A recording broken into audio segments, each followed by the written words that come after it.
Welcome to the channel, the coffee channel. No, this is about photography. And today we're shooting a tripod. Today's camera is a Hasselblad X2D made in Sweden. And we have a macro lens, 120mm. We have a few flashes. This is the main flash. It's called A. And then we have a B flash for background. You see it back there with a beauty dish. And then we have the final flash. It's over there with a snoot shooting through this diffusion. So let's start. Let's start with the background. I always tell you start with the background from the back towards the camera, okay?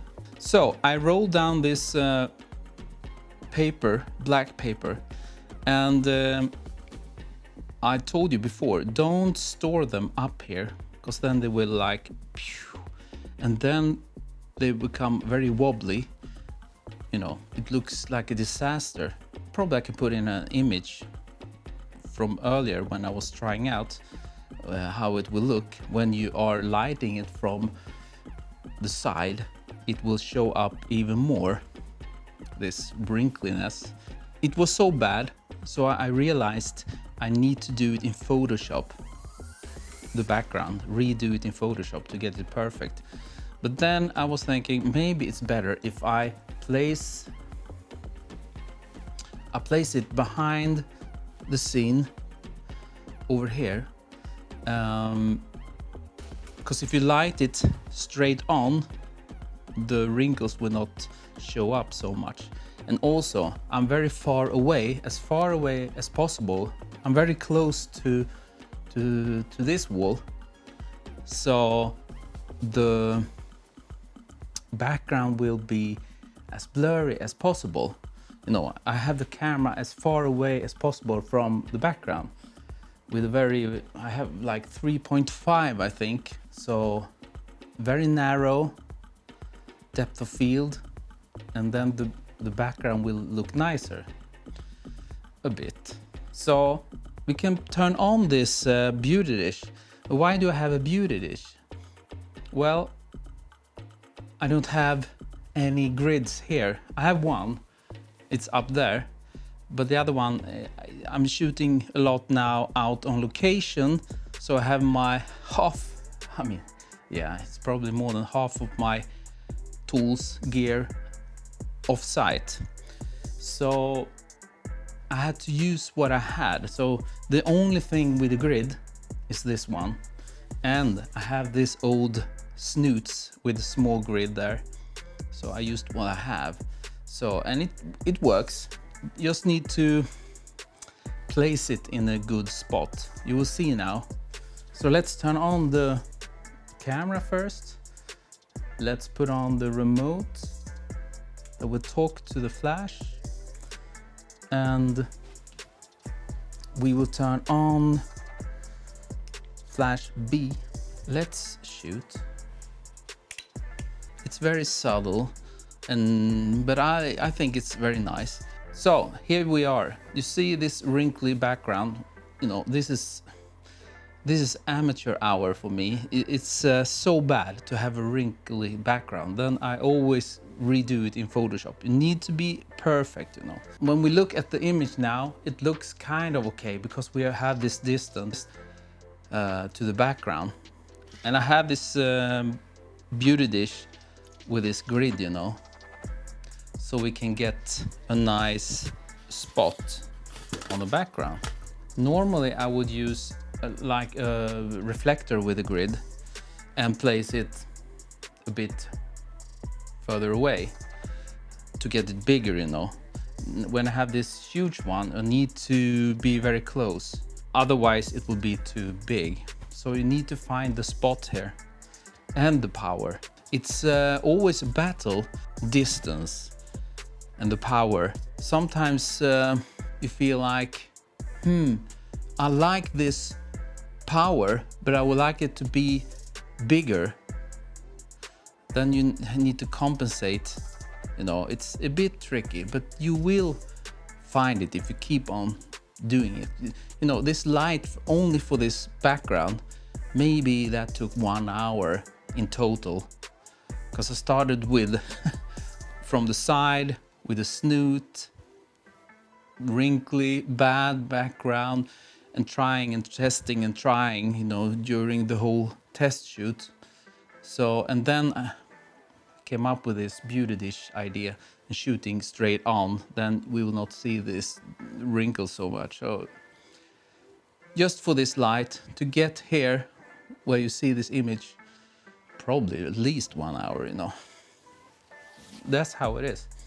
But now when we have the background light, now we can start to build up the scene to show off this product in the absolute best way we can. So I have this flash up here. It's the main light, and let's turn it on. It's a reflector with a 10-degree grid, and I'm shooting through this diffusion. This is Savage medium.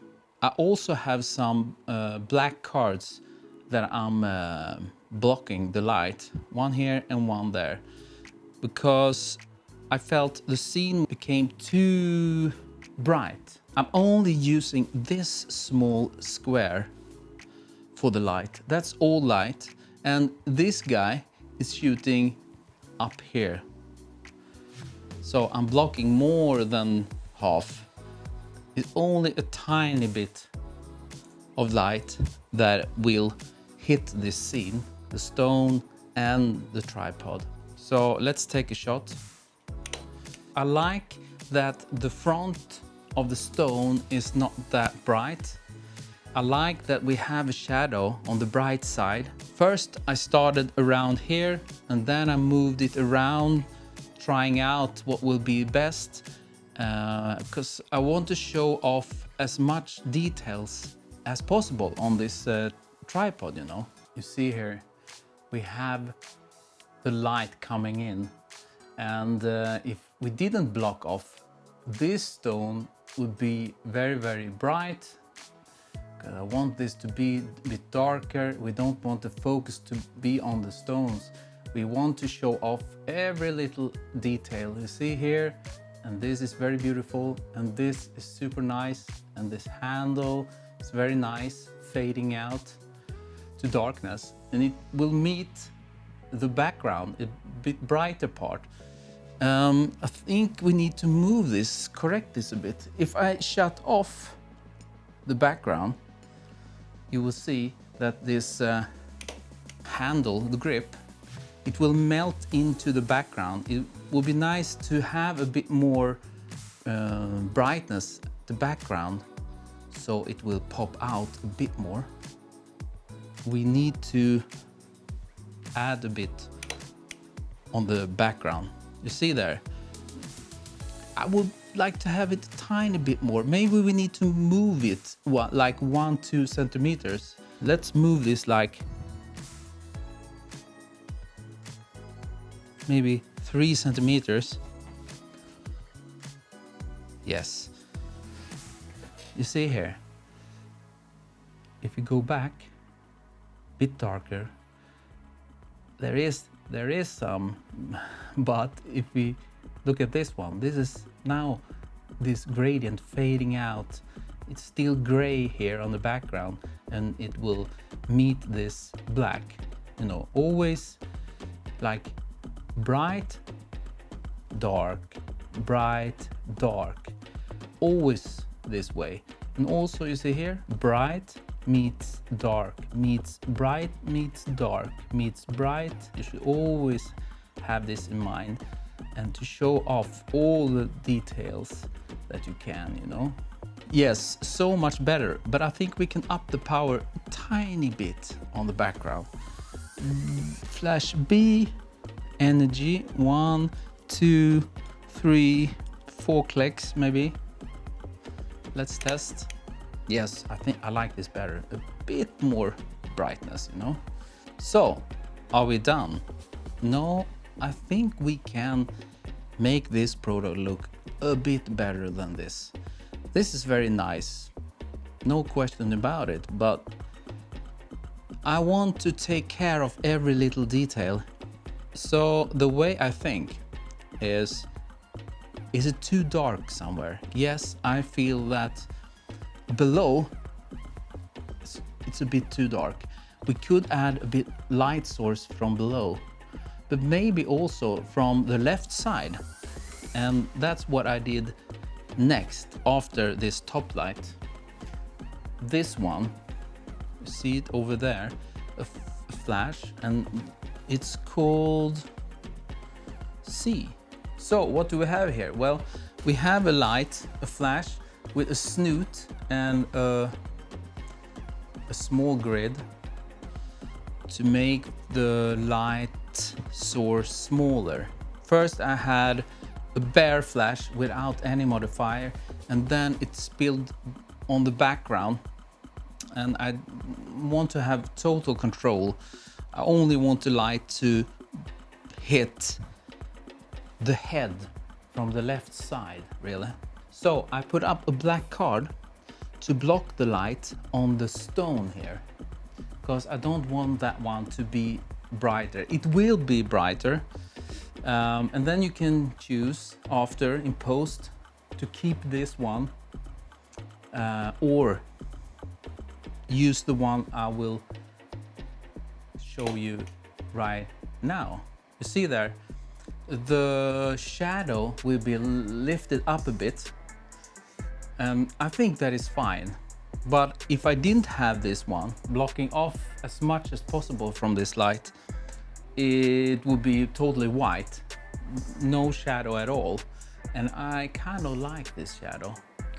And what else did we get before, after? You see, we get some light here, this one, and also these details. And also here, and this is a bit more clear. I think it adds a lot, just this one actually, and also this is very beautiful, but still I really would like to have a bit more from below. So I think we can add one more light source, but that will not be a flash, because I don't have any more flashes. I will use a mirror. We will grab this light source shooting down. It will bounce into this mirror, reflected in this mirror, and it will go on to the product. So let's put this guy here. So now we have the mirror up, and let's take a shot. Now we will get some details from below, and this is very nice, I must say. Let's take a look. You see all these details, this one, this, and especially this one, and also on this, a lot of details. Maybe we can adjust this a bit. I'm trying to get a bit on this, and now I got it. You see this one small detail, so it will separate from this dark background. No, see this small one, and then we have this very nice, this, and then we see this red one. We get a very dark part on the legs there, and I wonder, is this nice? To get this nice highlights from below, we need to have the mirror placed like this, and then we will get this dark part from this edge of the stone, of course. And if you don't like to have this, we will take one layer in Photoshop and add from before, the image before we had this shadow, before we added this mirror, because I think that part looks nicer, yes, on the legs smoother and no shadows interrupting, and also the stone will look nicer before, because now we even have the mirror in the frame there. We could actually lower it. There we are. Very nice light. There it is, free well. Very tiny, nice tripod. And it's very long, you know, it's very easy to just pull out. And then we have this one. So you can, this one, you can extend it, you know. And it, there is, you know, there's just air. It's perfect to carry on your next flight. Check it out if you want. So, as always, please like, helps the channel a lot. Subscribe if you want, share this video, or even become a member, coffee supporter. A special thanks to all the coffee supporter members, keeping this channel alive. And as always, remember, I will see you next time.